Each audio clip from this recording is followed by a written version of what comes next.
Hey guys, this is Jeremy from 78 Productions. I'm here with Phil Schneider, who I feel like we're kind of brothers that have never actually met because we've done so much stuff online. And a lot of these interviews we do is very formal, always a topic we want to talk about.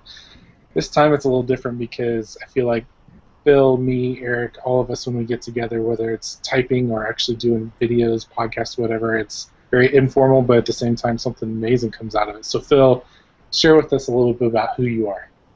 Well, my name is Phil Schneider, and I'm a very eclectic guy. I work three different jobs. I'm a full-time teacher at a middle school. I teach Spanish.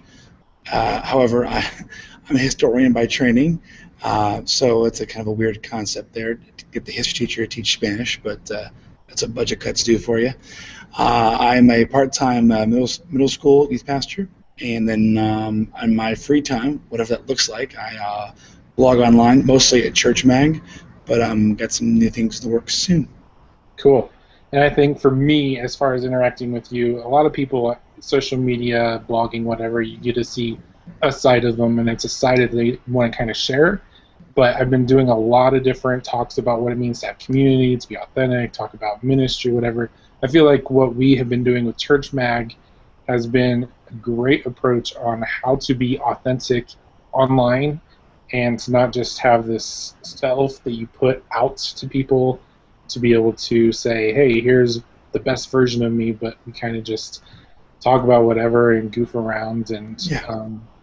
enjoy. One of the biggest joys for me is doing the podcast every couple of weeks for Churchmag. Um, when when you talk about community, especially with technology, whether it's online or with your local church, what are some things that you enjoy about community with your church tech team?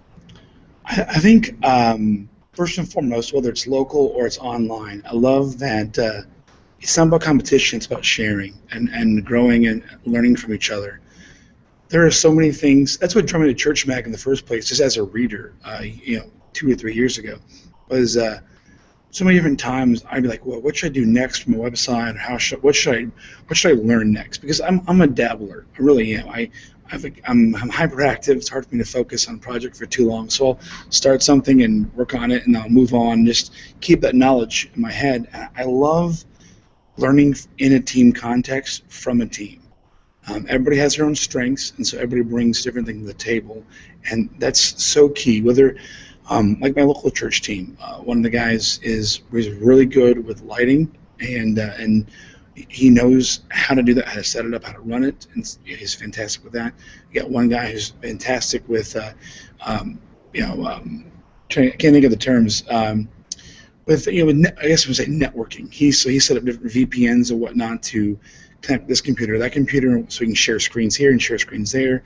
He works multiple OSs, all this stuff. And these are guys that have their niche area, but they share, they explain, and so we educate each other. And as a teacher, it can be difficult sometimes to learn. When you build a good team and get a good community feeling, you can learn from each other as equals. And so it's not teacher student, more or less. It's coworkers and colleagues teaching each other, and that's very important.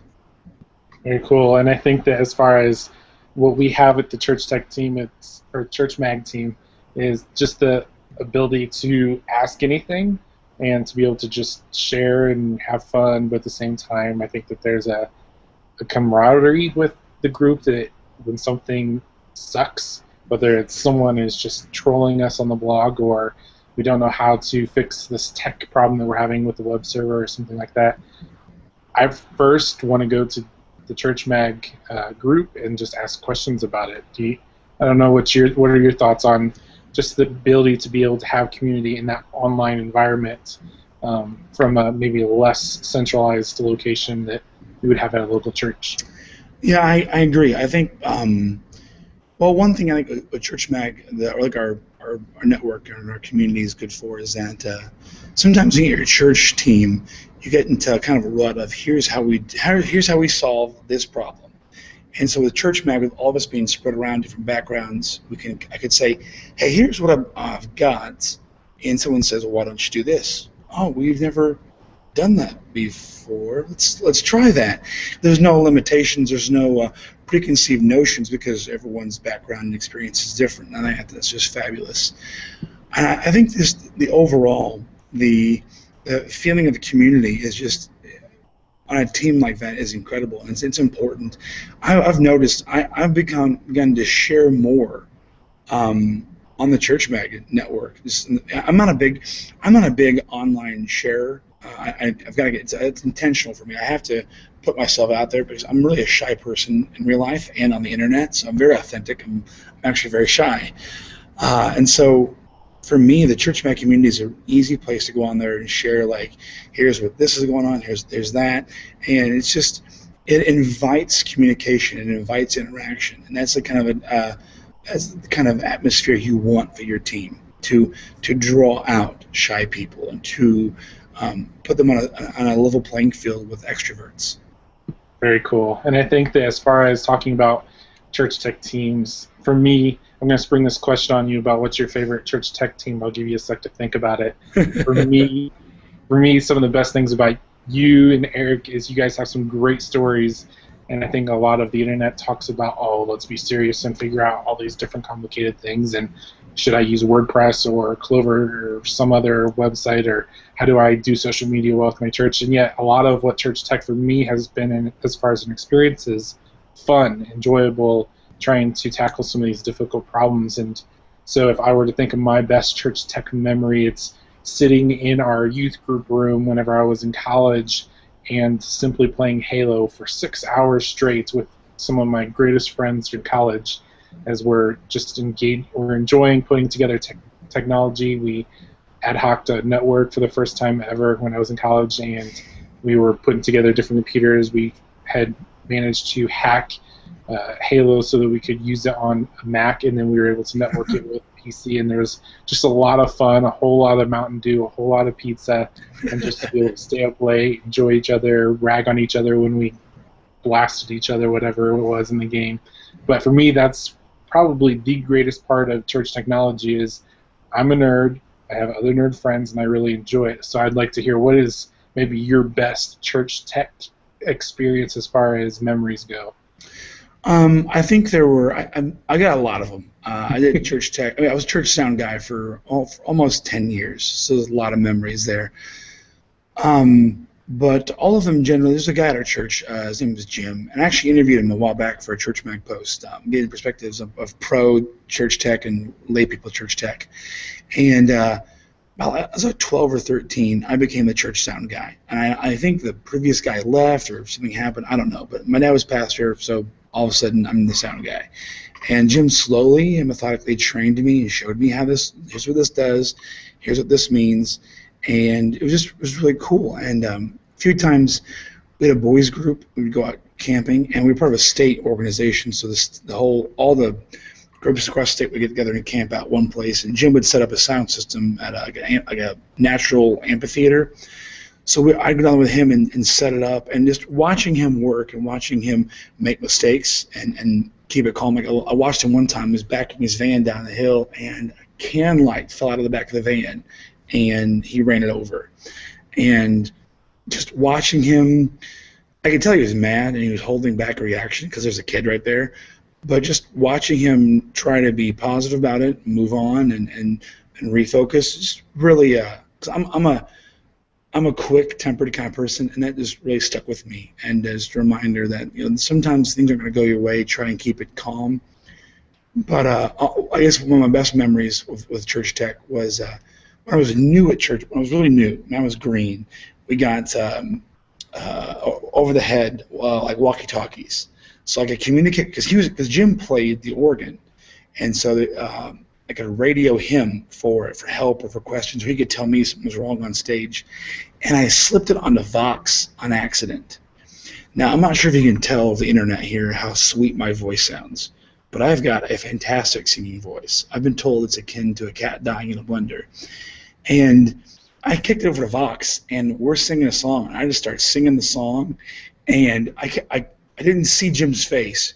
After about 5 minutes, I realized I was on Vox, kicked it back, and he came over the radio and said, "I appreciate that you're worshiping, but that was a little bit tough, or something like that. He was very affirming, wasn't at all critical. Oh, that's but great. just hey, try to keep it on push talk, please. That's so hilarious. So probably the greatest part about hanging out with you on the podcast is you always have some hilarious story. And so I'll definitely make sure that they check out some of your links as far as the podcast and stuff. But what are some other things that you are doing online that people might want to check out? I guess I got a series on Churchmag called Organizing the Team, about different services and apps I've looked at to organize pastoral staff. And I just dropped one into the pending review tank, kind of a roundup of suggestions I got from the crowd. And actually, someone suggested a service, Productive, that I like better than anything I've ever looked at before. So I might actually be switching over to that myself. So it's a good series. I try to be honest about what I'm doing and what I like and what I don't like. And I'm a pretty picky person, so Very cool. It's a good series. I got a lot of feedback on that. And then I posted it. I think it went out a few days ago. Post on creativity as it relates to madness. And I posted before about mental illness. I know some people who struggle with depression. I've struggled with it before in my life, and it's something I feel like more and more like the church in many ways is succumbing to this joylessness. And I think that depression is. I don't think it is depression. I think it's part of it. I think it's a kind of a hand-to-hand thing there. And I think sometimes in our rush to create and be creative, we lose our fuel, that we are creators in the image of the Creator. And when we lose touch with that, we lose touch with God, and we begin to create for the very sake of creation, I think we begin to lose ourselves, and we cheapen our art and our craft. And I don't know if that can lead to madness per se, but I think that any irrational behavior is some sliver or shade of madness. And I think that creating for its own sake and cutting out the very source of creation in the very beginning is irrational. Wow. Talk about deep. For me, I totally agree, and that's actually, I would say, probably the best blogger tip you could ever give, so I love that. And then also, as far as things that you're doing online, I'm also going to have to definitely share some of the Tech Rec Tip Tuesday stories that you have. I actually got a new one too. I keep remembering them, so I've got one more I'll probably be sharing soon. Well, and I love the fact that you can find community in mistakes. Oh yeah. Time, it's almost a source of pride. At least for me within the church tech world, is I completely destroyed that, and I love that I did that. It was so frustrating then, but it's right now. Yeah. It's if you can't learn from your mistakes, you're not going to learn at all. And if you can't learn from somebody else's mistakes, you're in trouble, because there's been plenty of mistakes that have been made ahead of you. And if you can, the next post I'm going to do about is my parents bought a computer at a computer trade show, and the tragedy involved in all that. And so I think that I'm hopeful I have a lot of key tips about how to avoid such tragedies. I'll get into all that in the post. But if you can see these things and you can learn from them, hopefully you'll, like my one broken iBook. I had it in my backpack with no padding. It's a regular messenger bag. It was just canvas, and I fell on it, broke it. If you can't learn from that to get an actual laptop bag for your laptop, then I don't know. I don't know what I can do for you. Yeah, totally agree. So I'm going to end with this. I think that you probably would totally promote the idea of trying to find community within the church tech group. And there's a lot of churches out there that only have one person, or if you do have a team, sometimes it's an eclectic group that you might not necessarily gel with. Yeah. Whatever it is, if you're in church technology, guys, find a group, even if it's online. I'm sure Eric Dye would enjoy having you in the group if you would like to write for Churchmag. Definitely. And if you're like Phil, then we definitely need a couple more Phils in the world. So, Phil, thank you for joining us. I'd like to hear what you guys have to say on the topic of church tech teams. What are some ways that you find community, whether it's locally or online? So leave you guys questions below. Maybe Phil will answer some of them if we get to it. So we'll talk to you guys next week.